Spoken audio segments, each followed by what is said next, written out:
Welcome to Jurassic World.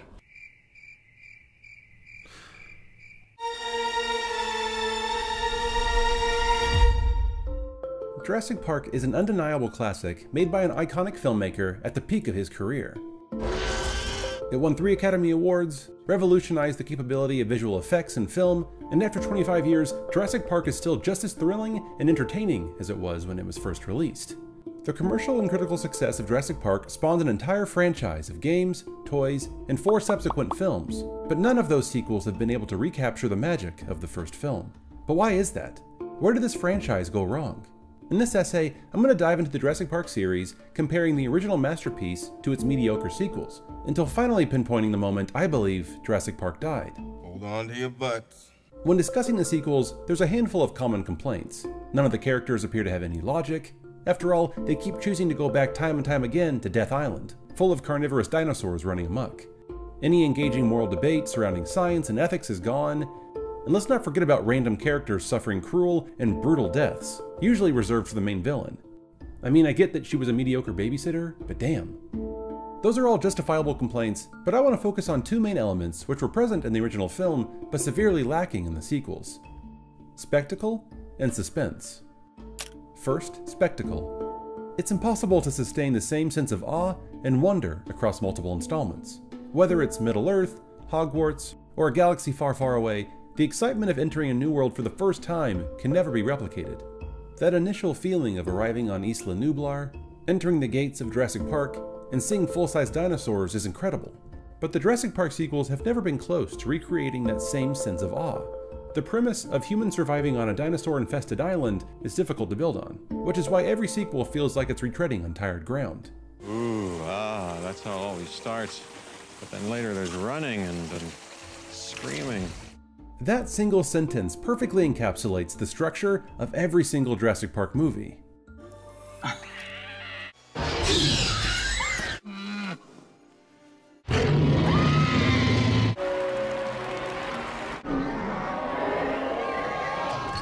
Apparently Michael Crichton, writer of the Jurassic Park novels, tried working with the screenwriters on Jurassic Park 3, but left after only a few days when he couldn't come up with a satisfactory idea. Without any real interesting direction to take the series, the creators have relied heavily on nostalgia. By connecting these inferior sequels to the original classic, the creators are hoping to direct their audience away from the larger story issues towards shiny distractions in the form of mementos. Mementos that are tied to emotional memories in the audience from their experience of watching the original film. But the problem is, these sequels have done nothing to earn these emotional responses on their own. They've merely taken the original film and squeezed every drop of nostalgia from it like blood from a stone. It's lazy, undisciplined writing. Ian Malcolm puts it this way in the original Jurassic Park. You stood on the shoulders of geniuses to accomplish something as fast as you could, and before you even knew what you had, you patented it and packaged it and slapped it on a plastic lunchbox, and now you're selling it. Whereas the original stood as an expertly crafted film in its own right, the sequels merely stand on the shoulders of the original. Remember Sam Neill and Laura Dern? Remember the T-Rex? Remember the Raptors? Remember that one scientist? Remember the park?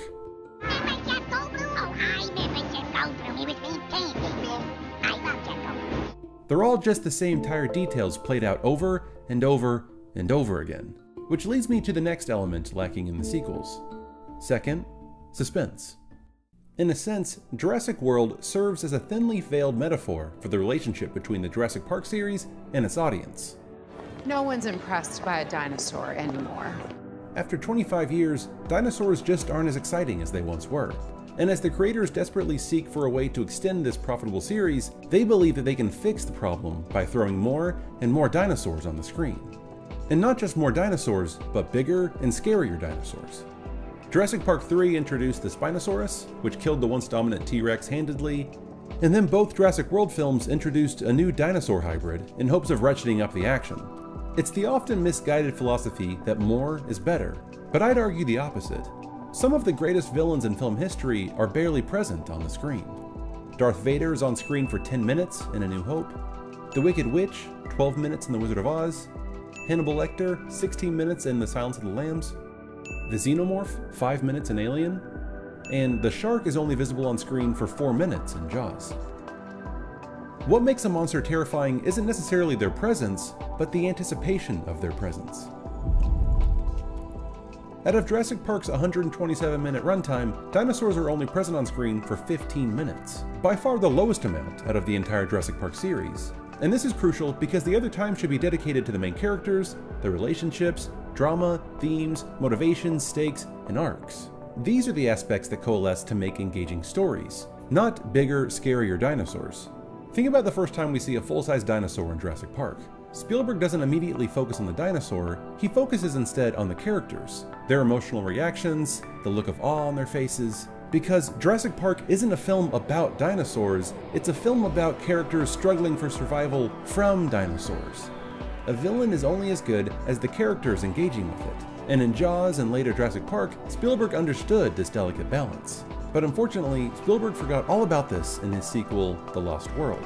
And I believe the third act of The Lost World is the moment Jurassic Park died. From the very beginning of the Jurassic Park series, Spielberg stated how he never wanted to make a monster movie. Jurassic Park wasn't a monster movie. It was a movie about animals long ago gone extinct that through the miracle of science and technology are brought into the 20th century. And that really fascinated me, and that immediately set my own template for not making this a monster movie. Monster movies are generally disregarded as a genre because they most commonly consist of monsters attacking flat, boring characters. And while the original Jurassic Park successfully avoided this comparison, the sequels have lost track of what made the first film so dynamic. Now, instead of interesting characters wrestling with moral, ethical arguments about the repercussions of playing with science, the series has turned into simple stories of dinosaurs killing uninteresting characters. While rewatching The Lost World, I was surprised to find that it's not as terrible as I once remembered. The scene with the two T-Rexes and the camper is as terrifying and expertly crafted as anything in the original film. But I'd have to say that the turning point in the entire series happens in the third act, when the T-Rex terrorizes San Diego. The original ending for The Lost World consisted of the main characters fleeing the island in the helicopter and then battling pterodactyls in a climactic action sequence. But then, Spielberg decided to change the ending. I called Dave and I said, hey, let's throw out the whole last act and let's just somehow find a way to bring the T-Rex back to America. So kind of on a whim, we worked that into the story and ended the picture in the US. Changing the ending on a whim not only resulted in a mediocre, disconnected product. For instance, there was a whole scripted section about raptors killing the entire crew of the ship transporting the T-Rex, which was never filmed. But yet, we still saw the pieces of their dismembered bodies, which never made sense. And Nick, played by Vince Vaughn, the game hunter, and Malcolm's daughter are completely absent from the third act, without any character arc or meaningful resolution. But larger than those issues, Spielberg lost sight of his entire mission behind the Jurassic Park series. It was no longer about the characters and science, it had devolved into a monster movie. And it sounds like Spielberg slowly realized this during production of The Lost World. I beat myself up, growing more and more impatient with myself. It made me wistful about doing a talking picture, because sometimes I got the feeling I was just making this big silent roar movie.